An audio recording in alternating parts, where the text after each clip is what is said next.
everyone! My name is Mary and welcome to Mary and Ren's YouTube channel.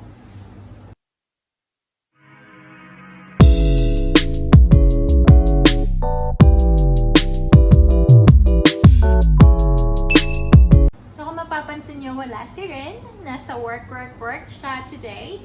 Pero I have received some messages on my Facebook asking me to share how I ended up being here in Australia. So, kung mapapansin mo naman sa title ng aking video, I will be sharing to you guys the steps and the things that I did which made me end up being here sa Australia and be a registered nurse here. So some of the things that I went through are not existing anymore as of now kasi nagkaroon ng mga changes dun sa registration process ng mga international nurses for this year. And of course, the COVID stuff. But then I'm gonna go through the things that I did para magkaroon kayo ng idea of how I ended up being in here.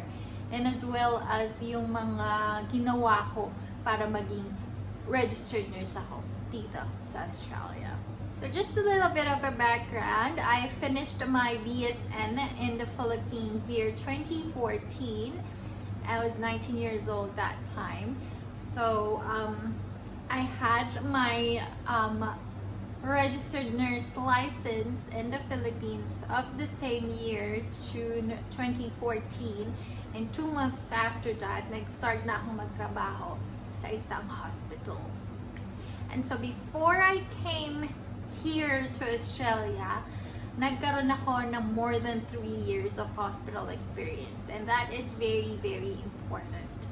I worked there from August of 2014 until December of 2017. Now, if you're gonna ask me if it is very important to have like a profession just like mine in going here to Australia, I would definitely say yes. I'm not sure about the other pathways of how you can come here to Australia, but one thing is for sure, being a nurse really helped me a lot. It gave me a lot of advantage para maging RN ako dito sa Australia.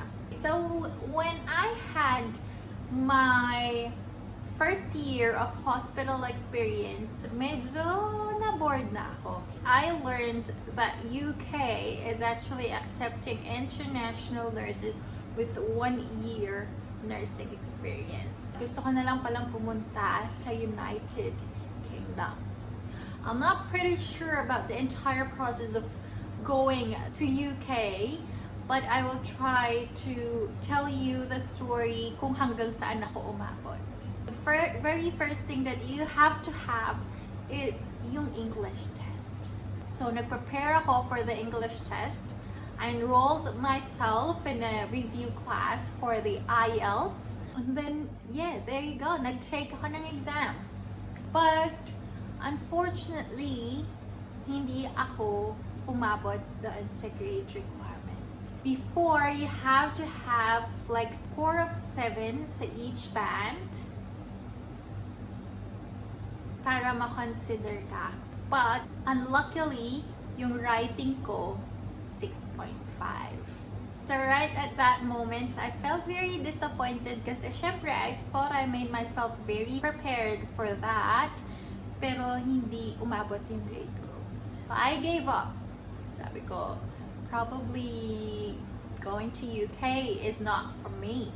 But then, after some months, nagkaroon na naman ako ng courage to take another exam.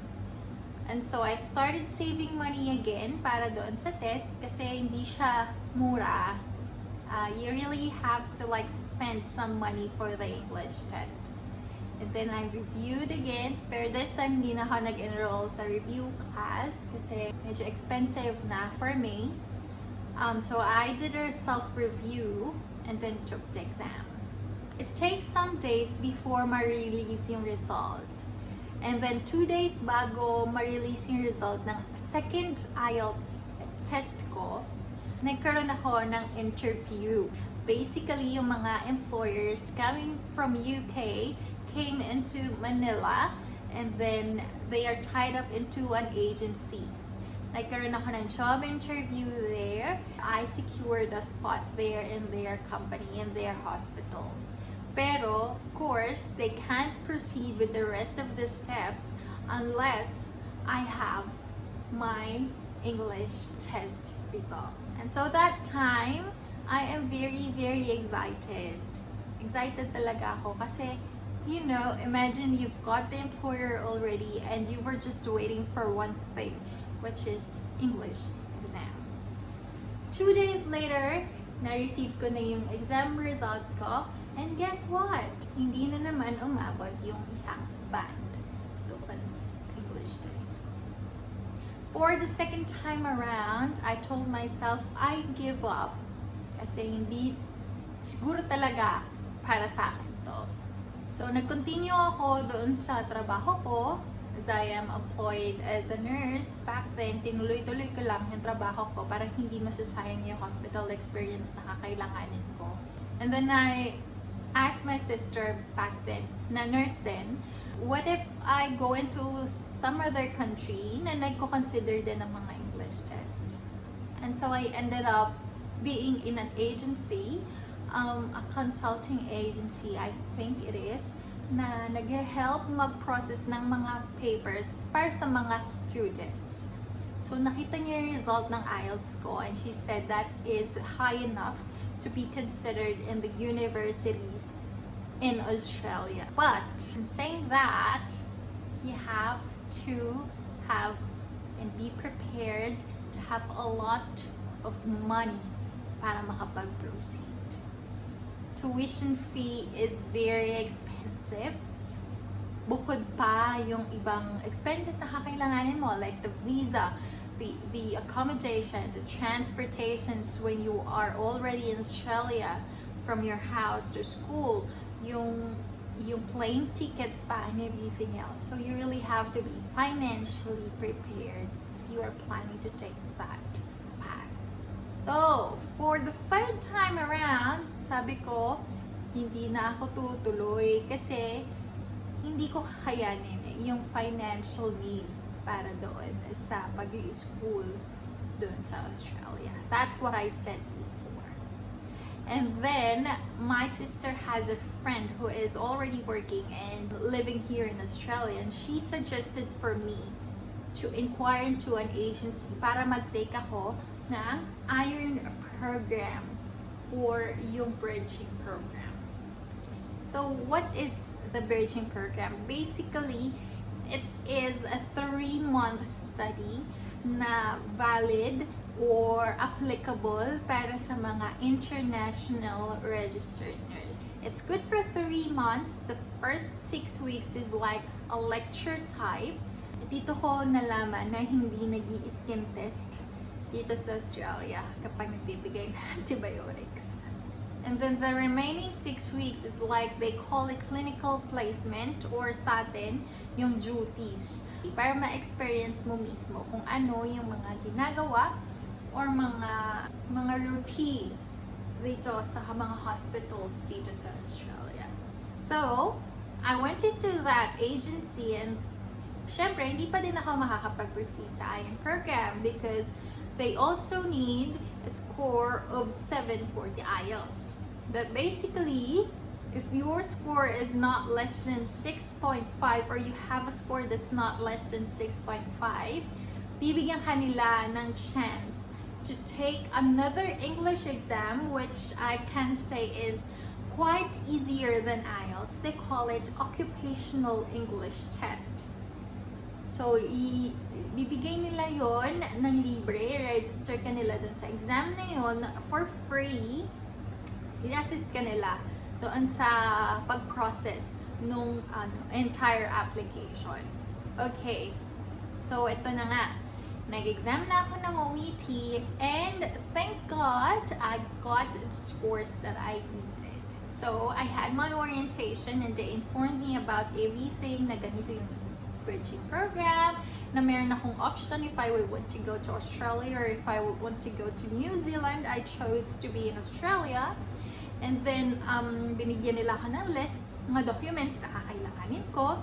I've got all of my documents at iniluluwas ko talaga siya. So, I live in Bulacan, iniluluwas ko siya into that agency sa Metro Manila para ma-submit nila in my behalf yung mga documents na kailangan. To be honest, kakailanganin mo ng madaming pasensya, madaming effort, talagang mapapagod ka in completing all of the requirements needed. But if you really wanted to do it, you will really have to exert an extra effort para makomplete mo. Kasi if you really have a dream, you can't have it while you are just sitting down. You have to take the steps para mag-achieve mo yung goals mo. So you might be wondering, how about yung gastos? Well, this agency that is helping the nurses to apply for the bridging or iron program is actually tied up into another financial company na nagpapaloan. So, sabi ko nga kanina, I don't have a lot of money to go through with it kung ako yung gagastos by myself. And so, I decided na maglo-loan na lang ako. So, wala akong masyadong inilabas na pera unless yung mga kakailanganin ko para doon sa mga documents ko na pinrocess. Just like yung pagbalik-balik ko sa PRC, or pagbalik-balik ko sa school, pagbalik-balik ko from Bulacan to that specific agency.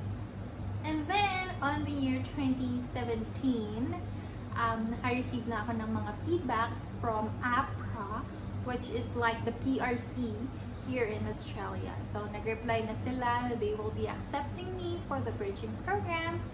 And so, yun, year 2018 ng January, nang pumunta ako dito sa Australia para dun sa bridging program. And so, as what I said, it is good for 3 months yung school or yung study. And since I am on a tourist visa, it allows you to like study for maximum of 3 months. But you are only stayed for a maximum of 3 months as well dito sa Australia. So after 3 months, I have to go back to the Philippines. Umuwi muna ako. Stayed there for 2 months habang nag-apply ako because usually yung way of application naman dito sa Australia is being done through online. So online, nag-apply ako and I decided na June, end of June, babalik na ako dito sa Australia. I'm just very fortunate enough, bago ako umalis ng Philippines before, nagkaroon na ako ng interview sa isang employer and I got the job. I'm very thankful and I'm very happy kasi in-sponsoran nila ako ng working visa. So yun, kung mapapansin nyo, sa pagkukwento ko na yun, how many times did I say that I gave up? It's not just once that I failed. I failed so many times. I have this plan of going somewhere and I thought the road is just a straight road for me to take.